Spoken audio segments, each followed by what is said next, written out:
আসসালামু আলাইকুম। আশা করি সবাই ভালো আছেন। আলহামদুলিল্লাহ আমরা ভালো আছি। তো বৃষ্টির মধ্যে আমার ছেলেকে নিয়ে বের হয়ে গেলাম অসহায় মানুষদের খাবার দেওয়ার জন্য। তো যাই হোক, বৃষ্টির মধ্যে এখন অসহায় মানুষ খুঁজেই পাচ্ছি না। বৃষ্টির মধ্যে সবাই সাইড হয়ে চলে গেছে, তো এই জন্য রাস্তার মধ্যে আর কেউ নাই। তো অবশেষে আমরা একজনকে খুঁজে পেলাম। এটা ধোলাইপাড়ের রাস্তার পাশে আর কি। যাই হোক, আমার ছেলেকে নিয়ে প্রথমবারের মতো খাবার বিতরণ করতেছি। সবাই দোয়া করবেন যেন এই কাজটা সবসময় করতে পারি।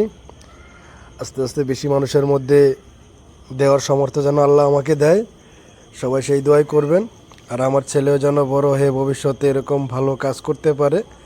তো খাবার নেওয়ার সময় পানি নিতে ভুলে গেছিলাম। তো যাকে খাবার দিলাম সেও বলতেছিল যে পানি কোথায়, আর আমাদেরও মনে হলো তাকে পানি দেওয়া উচিত। সেজন্য আমি নিজে যে একটা পানি কিনে নিয়ে আসলাম। কিনে নিয়ে এসে আমার ছেলের হাতে দিলাম। তো আমার ছেলের হাতে দেওয়ার পরে অসহায় লোকটাকে, তো যাই হোক, এরকম ভালো কাজ যেন সবসময় করতে পারি। সবাই দোয়া করবেন, সেই আশাই রাখি। তো সবাই ভালো থাকবেন। সবাইকে জানাই অসংখ্য ধন্যবাদ যে আমার ভিডিওটা দেখছেন এবং লাইক কমেন্টস করে শেয়ার করবেন। সবাইকে আসসালামু আলাইকুম।